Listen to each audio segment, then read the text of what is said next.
Hello दोस्तों, स्वागत है हमारे इस यूट्यूब चैनल पे।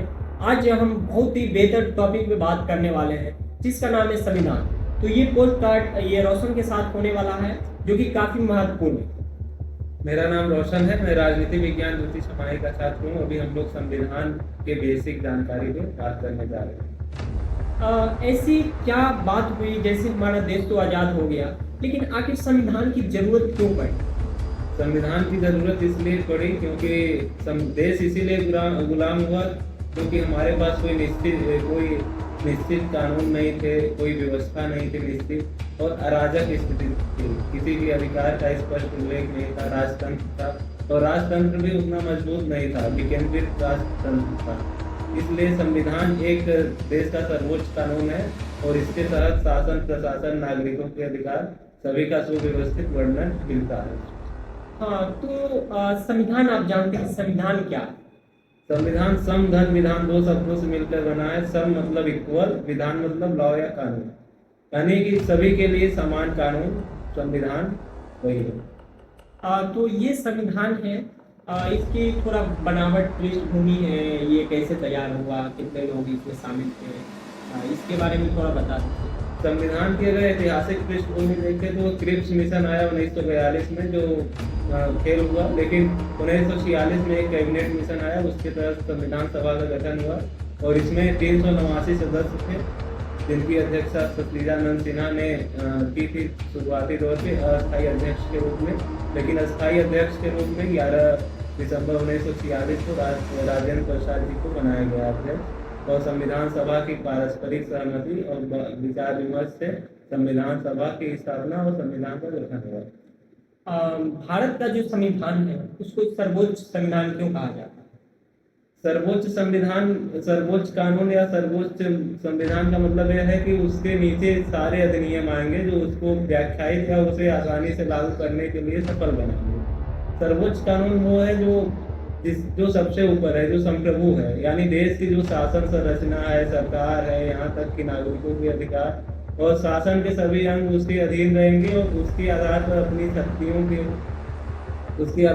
शक्तियों को प्राप्त करेंगे और उसके आधार पर जैसे न्यायपालिका है उसकी व्याख्या करेगी समय समय पे, और शासन है जैसे संसदात्मक व्यवस्था है, तो सब उसी से शक्ति प्राप्त करते हैं और उसके विपरीत जा करके कोई अपना कार्य नहीं कर सकता, यानी गैर संवैधानिक कार्य की मान्यता नहीं हो सकती यहाँ। संविधान की ऐसी कौन सी मुख्य विशेषता है जिसके बारे में आप बताना चाहेंगे? देखिए, भारत का संविधान दुनिया का सबसे बृहद लिखित संविधान है, जिसमें शुरुआती दौर में मूल संविधान में 395 अनुच्छेद, 22 भाग और 8 अनुसूचियाँ थी। वही वर्तमान में 450 से प्लस अनुच्छेद हैं, 25 भाग हैं और 12 अनुसूचियाँ हैं। तो संविधान हमारे यहाँ जो चूंकि संघीय व्यवस्था है, तो राज्यों के अधिकार और कानून और केंद्र के अधिकार और कानून डीपीएसपी के रूप में राज्यों के पास और केंद्र के पास पार्ट 5 में स्पष्ट रूप से उल्लेखित है कि कितनी शक्तियाँ राज्य के पास होंगी, कितनी शक्तियाँ केंद्र के पास होंगी। लेकिन संप्रभु केंद्र है हम पर, लेकिन शक्तियों का विकेंद्रीकरण है। चूंकि जनसंख्या ज़्यादा है, लोग ज़्यादा हैं, क्षेत्रफल ज़्यादा है, इसलिए हम एकात्मक तो नहीं अपना पाए। एकात्मक मतलब सत्ता का केंद्रीकरण, संघात्मक मतलब विकेंद्रीकरण। जैसे हम देखते हैं केंद्र स्तर पर राष्ट्रपति हैं, प्रधानमंत्री हैं, मंत्रिमंडल कैबिनेट है उनका, और राज्य स्तर पर देखें तो राज्यपाल हैं, मुख्यमंत्री है, उनका कैबिनेट है। तो इस प्रकार से हमारे संविधान में सभी के अधिकार एकदम स्पष्ट रूप से उल्लेखित हैं ताकि शक्तियों का कोई टकराव न हो आपस में। अब भारत का जो संविधान है उसमें नागरिक के लिए क्या किया गया है, मतलब क्या अधिकार है उनका? भारत के संविधान में नागरिकों के लिए सबसे महत्वपूर्ण अधिकार हैं जो भाग 3 में है, अनुच्छेद 12 से 35, और सबसे महत्वपूर्ण अधिकार मुझे लगा अनुच्छेद 32, जिसके तहत आप डायरेक्ट सुप्रीम कोर्ट जा सकते हैं, और अनुच्छेद 226 के तहत आप हाई कोर्ट जा सकते हैं। यानी कि अगर आपका कानूनी अधिकार भंग करता है राज्य यानी देश, तो आप सीधा हाई कोर्ट चले जाएंगे, और हाई कोर्ट में 5 तरह की रीट जारी करती है। लेकिन हाई कोर्ट के बाद रीट जारी करने का अधिकार बहुत ही व्यापक होता है, वो अन्य कई मामलों में भी रीट जारी कर सकती है। अगर आपका फंडामेंटल राइट्स यानी मौलिक अधिकार का उल्लंघन होता है तो आप सुप्रीम कोर्ट जाएंगे। सुप्रीम कोर्ट सीधे आपको गारंटी प्रदान करता है। डॉक्टर भीमराव अम्बेडकर ने इसको संविधान की आत्मा कहा। तो नागरिक को अगर कुछ अधिकार मिलते हैं तो उनका तो कुछ कर्तव्य भी होगा, तो हाँ। ऐसा क्या कर्तव्य है जो उनको पालन करना है ताकि वो अपने कुछ गलती न करे? देखिए, भारतीय संविधान में कर्तव्य मूल भारतीय संविधान में नहीं थे। ये सरदार स्वर्ण सेन समिति की सिफारिश पर 42वां संविधान संशोधन अधिनियम 1976 से जोड़े गए। इसमें 10 मौलिक कर्तव्य थे जो 51 का भाग 4 क में रखे गए। 11वां मौलिक कर्तव्य 86वां संविधान संशोधन अधिनियम 2002 से जोड़ा गया, जिसमें शिक्षा का अधिकार 6 से 14 वर्ष तक के शिक्षा का अधिकार उसमें उल्लेखित है। कर्तव्य का मतलब है कि सिर्फ अधिकार नहीं। महात्मा गांधी जी भी कहते थे कि सिर्फ अधिकार नहीं, कर्तव्य की भी भावना होनी चाहिए। हम अधिकार ही मांग कर रहे हैं तो ये गलत बात है। हमारे अंदर देश के प्रति जैसे मौलिक कर्तव्य के 51 के जी में है कि आप पर्यावरण के प्रति अपनी सकारात्मक दृष्टिकोण रखें, जैसे कचरे को डस्टबिन में डालें, आदि आदि चीजें हैं। और 11वां मौलिक कर्तव्य है कि हर माता पिता अभिभावक का कर्तव्य है कि वो 6 से 14 वर्ष के बच्चों को शिक्षा के लिए, और राज्य का भी कर्तव्य है कि उन्हें शिक्षा प्रदान करें, जो अनुच्छेद 21 का में है।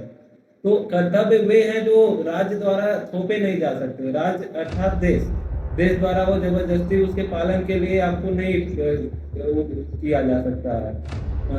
कर्तव्य वो हैं जो आप अपनी निष्ठा भाव नैतिकता के आधार पे करते हैं। नैतिकता यानी धर्म। कर्तव्य आप अपने लिए सकारात्मक निर्माण करते हैं अपने जीवन के लिए, तो ये कर्तव्य है। लोकतंत्र में जो हमारा संविधान है उसकी क्या भूमिका है? लोकतंत्र में हमारे संविधान की महत्वपूर्ण भूमिका है, जैसे बोलने का अधिकार, वाक एवं अभिव्यक्ति की स्वतंत्रता अनुच्छेद 19, स्वतंत्रता का अधिकार, धर्म की स्वतंत्रता का अधिकार, क्योंकि हमारा देश एक पंथ निरपेक्ष देश है, यानी राज्य का कोई धर्म नहीं है।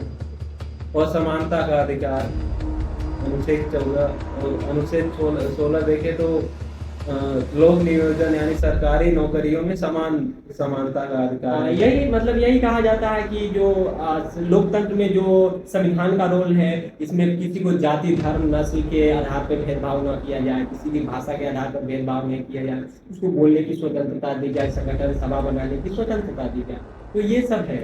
और ऐसी कौन सी बात है जो लगता है कि संविधान से आपको प्रभावित करती है? वो बात सबसे बड़ी बात है जो मुझे प्रभावित करती है वो कि हमारा देश किसी भी पंथ धर्म जाति नस्ल आदि के आधार पर भेदभाव को निषेधित करता है।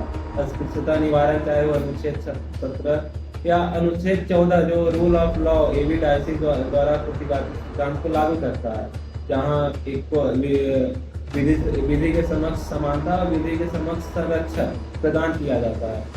और अनुच्छेद 20 जो गिरफ्तारी के संबंध में संरक्षण प्रदान करता है।